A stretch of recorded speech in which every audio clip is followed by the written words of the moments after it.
ಓಂ ಶಾಂತಿ ಮಿತ್ರರೇ, ಗೆಳೆಯರೇ, ಅಭಿಮಾನಿಗಳೇ, ಭಕ್ತರೇ, ಗುರುಮಕ್ಕಳೇ, ನಿಮ್ಮೆಲ್ಲರಿಗೂ ಒಳ್ಳೆಯದಾಗಲಿ. ಹಾಗೆ ಒಳ್ಳೆಯವರು ಯಾರಿದ್ದಾರೆ ಅವರು ಸಹ ಒಳ್ಳೆಯದಾಗಲಿ. ಬುಧಗ್ರಹ ಗ್ರಹ ಆರಾಧನೆ, ಈಗಾಗಲೇ ಗ್ರಹ ಆರಾಧನೆ ಭಾಗ 1 ಸೂರ್ಯ ಭಗವಾನ್ ಬಗ್ಗೆ ಹಾಕಿದ್ದೀನಿ, ವಿಡಿಯೋ ಶೇರ್ ಮಾಡಿದ್ದೀನಿ. ಹಾಗೆ ಚಂದ್ರ ಭಗವಾನ್ ಬಗ್ಗೆ ಭಾಗ 2 ಗ್ರಹ ಆರಾಧನೆ ಅದನ್ನು ಶೇರ್ ಮಾಡಿದ್ದೀನಿ. ಹಾಗೆ ಮಂಗಳ ಗ್ರಹ ಆರಾಧನೆ 3 ಆ ಭಾಗವನ್ನು ಕೂಡ ವಿಡಿಯೋ ಮಾಡಿ ಶೇರ್ ಮಾಡಿದ್ದೀನಿ. ಈಗ ನಾವು ಗ್ರಹ ಆರಾಧನೆ 4 ಭಾಗ 4. ಇವತ್ತು ನಾವು ಬುಧ ಗ್ರಹ ಸೂರ್ಯ ಭಗವಾನನಿಗೆ ಅತಿ ಹತ್ತಿರದಲ್ಲಿರುವ ಮೊದಲ ಗ್ರಹ ಅಂತ ತಿಳ್ಕೊಂಡ್ರು ತಪ್ಪಾಗಲಾರ್ದು. ಬುಧ ಗ್ರಹ ನಮ್ಮ ಜೀವನದಲ್ಲಿ ನಮಗೆ ಒಂದು ಒಳ್ಳೆಯ ಬುದ್ಧಿ ಬೇಕಾದರೆ, ಬುದ್ಧಿಮಟ್ಟ, ಜ್ಞಾನದ ಮಟ್ಟ, ಸದ್ಬುದ್ಧಿ, ವಿವೇಕ ಇವೆಲ್ಲ ಇದ್ದರೆ ನಮಗೆ ಕಷ್ಟಗಳಿರೋದಿಲ್ಲ. ಯಾರಲ್ಲಿ ಒಳ್ಳೆಯ ಬುದ್ಧಿ ಇರುತ್ತೆ ಅವ್ರನ್ನ ಬುದ್ಧಿವಂತರು ಅಂತಾರೆ.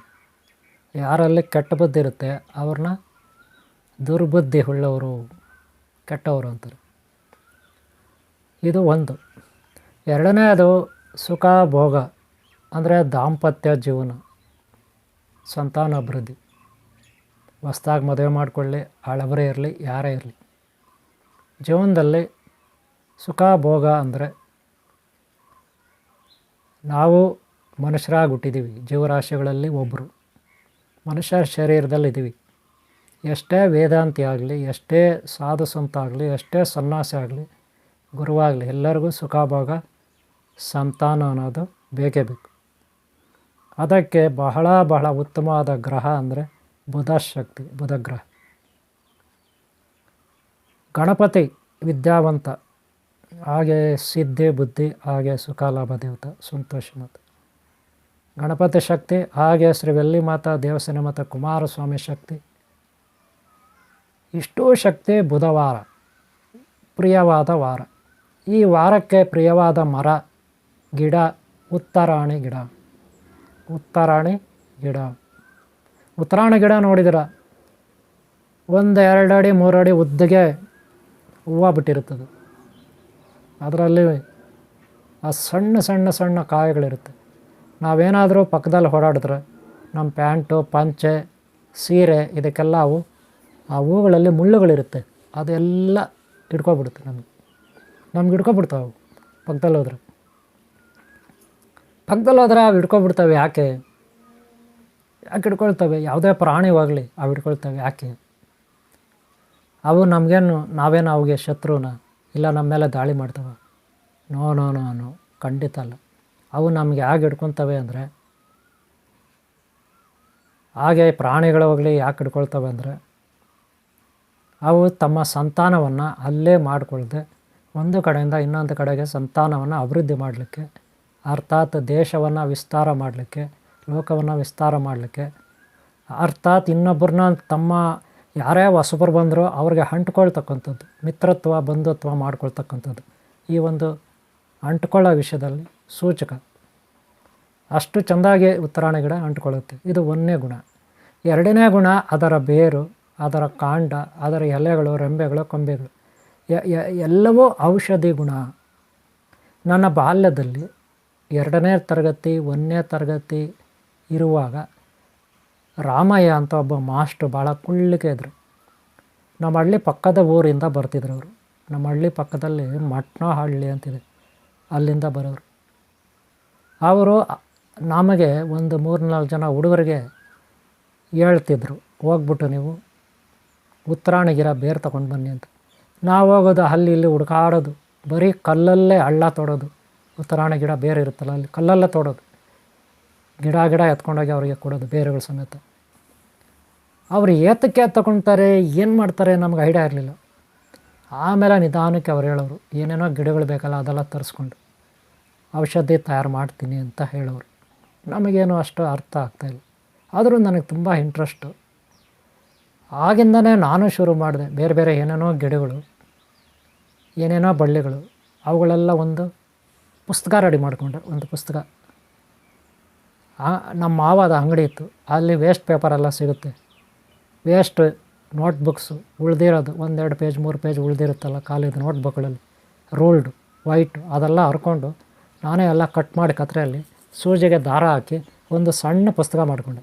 ಸಣ್ಣ ಪುಸ್ತಕ, ಅದರಲ್ಲಿ ಎಲ್ಲ ಬರಿತಾ ಇದೆ. ಚಪ್ಪಟೆ ಹುಳ, ಕೊಕ್ಕೆ ಹುಳ, ಜಂತು ಹುಳ, ಎರೆ ಹುಳ ಇತ್ಯಾದಿ ಹುಳುಗಳು, ಹಾಗೆ ಗಿಡಗಳು, ಏನೇನು ಬೇಕೋ ಅದೆಲ್ಲ ಸಂಶೋಧನೆ ಬಗ್ಗೆ ಬರೆದಿಟ್ಕೊಳ್ತಾ ಇದ್ದೆ ಆ ವಯಸ್ಸಿನಲ್ಲಿ, ಕೇವಲ 1ನೇ ತರಗತಿ 2ನೇ ತರಗತಿಯಲ್ಲಿ. ಆಮೇಲೆ ಅದಾಗೆ ಕಂಟಿನ್ಯೂ ಮಾಡಿದೆ ಒಂದು 3-4 ವರ್ಷ. ಹೀಗೆ ಆ ಉತ್ತರಾಣಿ ಗಿಡ ಏತಕ್ಕಾಗುತ್ತೆ ಅಂತ ಈಗ ಗೊತ್ತಾಗಿದೆ. ನೋಡಿ, ಉತ್ತರಾಣಿ ಗಿಡ ವಿಷವನ್ನು ಈಚೆ ತೆಗುತ್ತೆ, ವಿಷವನ್ನು ಈಚೆ ತೆಗುತ್ತೆ.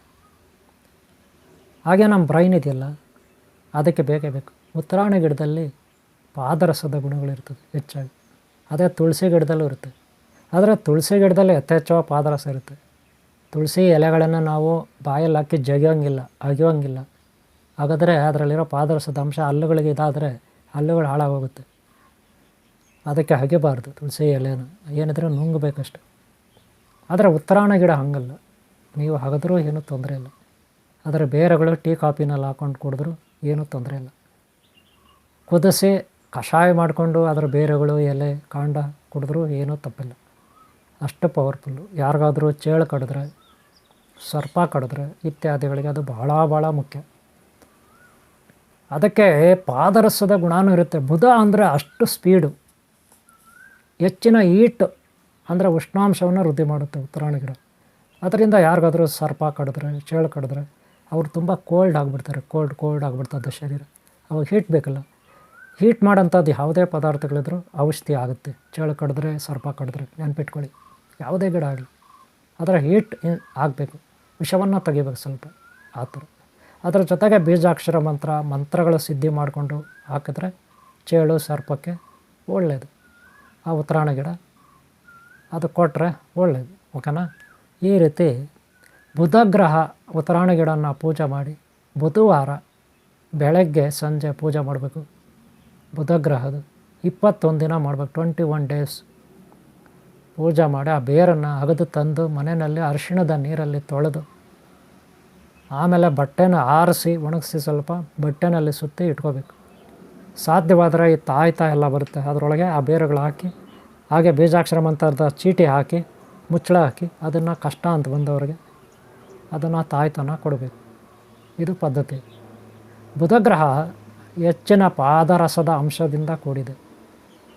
ಅದಕ್ಕೆ ಸೂರ್ಯನ ಹತ್ತಿರ ಇರೋದರಿಂದ, ಅದು ಸೂರ್ಯನ ಶಾಖ ಆದಾಗ ಪಾದರಸ ಎಕ್ಸ್ಟೆನ್ಷನ್ ಆಗುತ್ತೆ, ಹಿಗ್ಗುತ್ತೆ ಪಾದರಸ.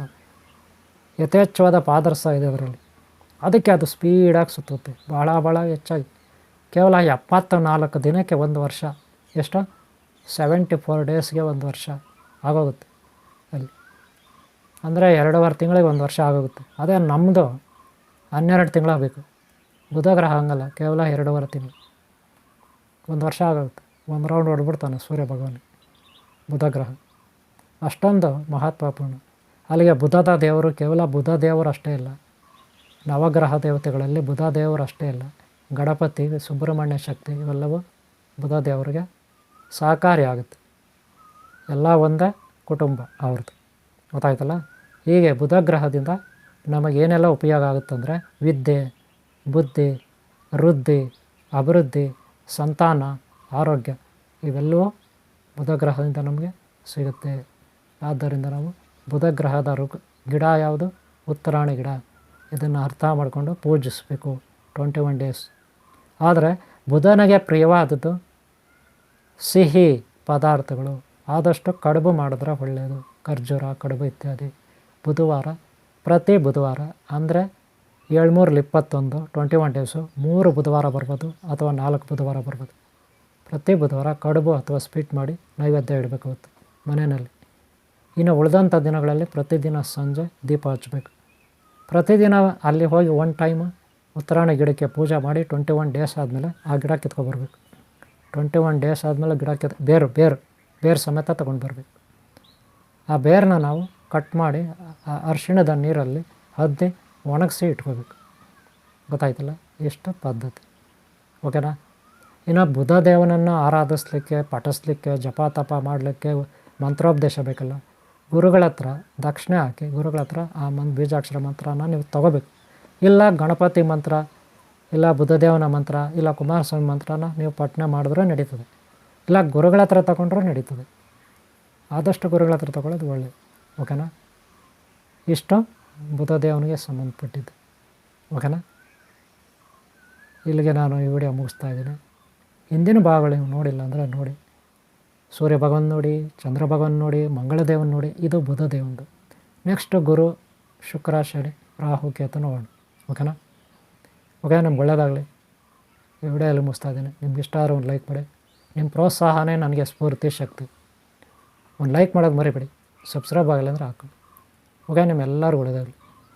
ಓಂ ಶಾಂತಿ, ಓಂ ಶಾಂತಿ, ಓಂ ಶಾಂತಿ.